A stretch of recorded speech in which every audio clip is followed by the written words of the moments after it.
Hi guys, today we are going to differentiate an exponential function using chain rule. Okay, look at the first example, y equal to e to the power of 4x. And if you look at your formula sheet, there's a formula given in the formula sheet that is y equal to e to the power of gx, right?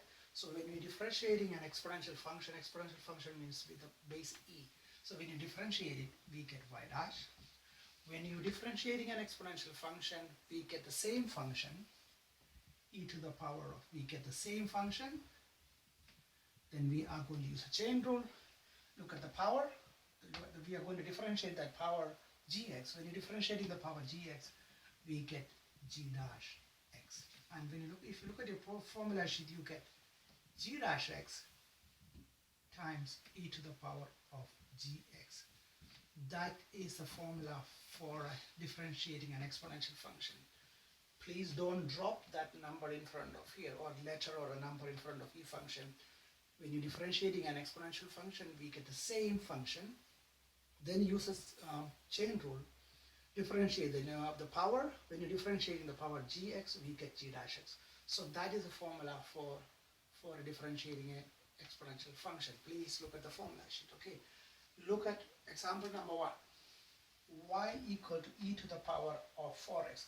Look at that 4x. That 4x is our gx, right? So we are going to differentiate this one. So when you differentiate y, we get y dash, or you can write it as dy over dx. That is equals. This is an exponential function. Don't drop that 4x there. So because it is an exponential function, when you differentiate it, we get the same function times. We are looking at the power. That power is 4x. We differentiate that power 4x, we get 4. So the answer is 4 e to the power of 4x. That is the answer. Okay, that's first one. Now look at the second one. Number 2. Y equals 5 e to the power of minus x. When you look at the second example, you can see there is a number before that exponential function. So what we are going to do, we are going to leave that number there because it is 5 times. Then we differentiate that exponential function. When you're differentiating that exponential function, we get the same function times the chain rule. We differentiate the power, that minus x, when you differentiate it, we get minus 1. So we are just going to tidy up. So we have dy over dx, or in other words, we call it as y dash. That is minus 5 e to the power of minus x. That is the answer. Does that make sense? Please don't drop that minus x here. Because it is an exponential function, when you differentiate that exponential function, we get the same function. Then you differentiate the power. When you differentiate minus x, we get minus 1 because there is a number before x. Is that okay? Okay. E to the power of 3x squared. Okay. Now you can see this is an exponential function. Y is equal to e to the power of 3x squared. So we are going to differentiate that. When you're differentiating that exponential function, we get the same function times. Differentiate that power, 3x squared. When you're differentiating 3x squared, we have 6x. So the answer is 6x e to the power of 3x squared. That is the answer. Okay, number 4, one more.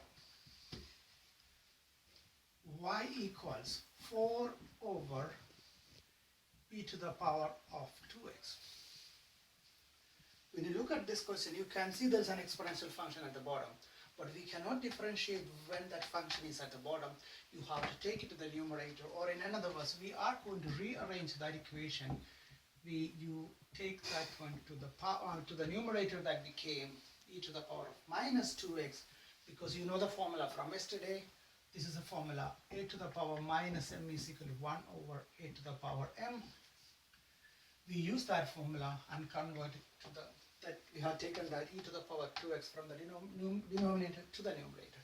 Now it is ready for differentiation. We have y dash. Can you see that 4? 4 times, just write as it is. It is an exponential function. When you're differentiating an exponential function, we get the same function. Then you look at that power, minus 2x. When you're differentiating minus 2x, we have minus 2. Then tidy up. 4 times negative 2, that is negative 8, e to the power of minus 2x, that is our y dash. Okay? One more.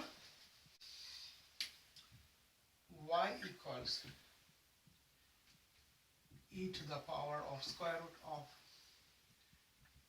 x squared minus 9. You can see e to the power exponential function. We differentiate that, we have y dash is equals, this is an exponential function, we get the same function when you're differentiating it, we have x squared minus 9 times. We are going to differentiate that square root of x squared minus 9. So I'm going to write it somewhere here. This one, I'm going to write y is equal to square root of x squared minus 9, I'm going to differentiate it. When I differentiate it, before I differentiate it, I'm going to get rid of that square root sign. X squared minus 9 to the power of half. Okay, now that is ready for differentiation. We have y dash is equals. Here we are going to drop that power in front of the function because this is not an exponential function. E to the power of x squared minus 9 to the power of, you take away 1 from half, you get minus half.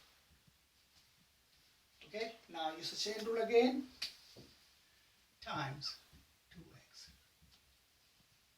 I use a chain rule there, remember, that drop that power, you take away 1 from here, I get minus half there. Then get inside the bracket using chain rule again, that x squared minus 9, when I differentiate it, I get 2x minus 0. Okay, tidy up. So when I tidy up, I get 2x over 2, x squared minus 9 to the power of minus half. That 2 and 2 is getting cancelled. Can you see that negative half? I'm going to make it positive using that same formula we have used. X over x squared minus 9 to the power of half. That power of half, we can write it as x over square root of x squared minus 9. So I'm writing that one right over there. So that is equals e to the power of x squared minus 9 times x over square root of x squared minus 9. If you want to write that one first, x squared minus 9 times e to the power of square root of x squared minus 9. That is the answer. That makes sense? This one, be careful there. This one, you have to differentiate it using the chain rule there, simplify it over there. You can leave it that with that negative sign, but please make it positive. Please simplify it to the last one, and this is the answer. Your Calculus New Lake workbook, page number 96, 97. That's for today. Thank you.